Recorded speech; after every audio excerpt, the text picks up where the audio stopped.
lang siya, ako na lang sana ang kaharap mo sa altar. Sabay manumpa sa may kapal, ngunit tuloy na ang nangyari. Wala nang paraan para masabing mahal kita. Mahal kita, nasabi mo na sa kanya. Hanggang tingin na lang, lubos man ang aking panghinayang. Hindi ko magawang tumalikod na lang sa mga nakikita ko. Huli na para masabi sa'yo, pinilit kong pigilan ka. Baka sakaling sa oras na to ay mapagbago ko pa ang iyong desisyon. Sa harap ng poon ay mabawi kita sa kanya. Ngunit huli na yata ang lahat. Sa altar pareho na kayong nagtapat. Umali nang isipin na kung sana ako na lamang siya. Pigilan ko, may huli na. Ganito pala kasakit ang makita ka. Di wala kong magawa, di rin makaapila. Di ko mapigilan dahil ito na ang takdang panahon sa inyong panunumpan. Gustuhin ko mang sabihin sa'yo, gustuhin ko mang hilahin ka palayo sa kanya. Huli na nung maglapat ng sabay ang labi niyong dalawa. Luhay di na naitago, mga pangarap ko'y naglaho. Huli nang isiping siya na lamang ako.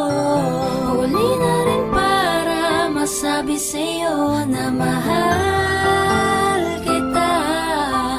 At mahal hanggang dito na lang talaga. Pinilit kong pigilan ka.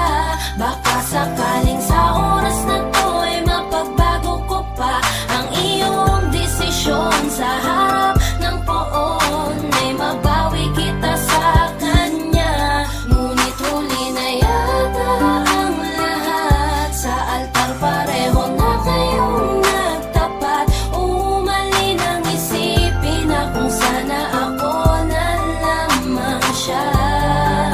Pigilan ko, may huli na. ito pala talaga, kasakit na ang makita ka. Ni wala akong magawa, hanggang titig na lang talaga.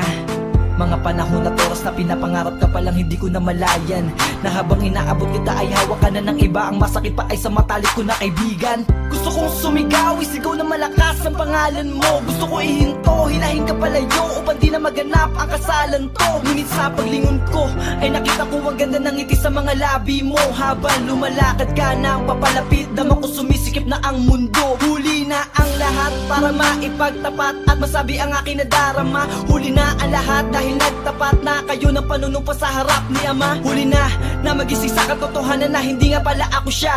Huli na magkaroon pa ng lakas na loob, di na kita mabawi sa kanya.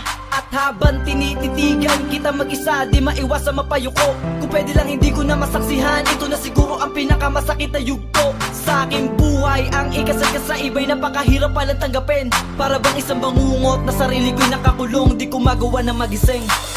Pinilit kong pigilan ka. Baka sakaling sa oras na to ay mapagbago ko pa ang iyong desisyon. Sa harap ng poon ay mabawi kita sa kanya. Ngunit huli na yata ang lahat. Sa altar pareho na kayong nagtapat. Umali nang isipin na kung sana ako na lamang siya. Pigilan ko, may huli na. Panahon ng inyong pag-iisang dibdib, nangingilid ang mga luha at ang puso'y walang tigil ang pintig. Nangangatal ang katawan ko na para bang wala sa tindig. Di ko matitigan ang lahat ng kaganapang nangyayari dahil parang ang sakit sa dibdib. Gusto kong mamagit at tumutol subalit mali kasiyahan mong nakataya. Gusto kong ipakita na kaya ko ding mahalin ka pero pag-aari ka na niya.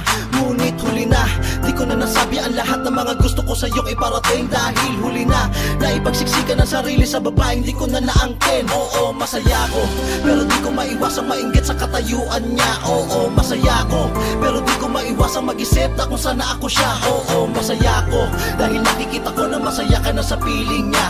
Pero lingid sa kaalaman mong masakit makita kayong dalawa, na habang tinititigan kitang palapit di maiwasang mapayuko. Kung pwede lang hindi ko na masaksihan, ito na siguro ang pinakamasakit na yugto sa aking buhay. Ang ikasal ka sa kanya'y napakahirap palang tanggapin. Tuluyang tumulo ang luha sa mata ko nang sinuotan ka na niya ng singsing. Pinilit kong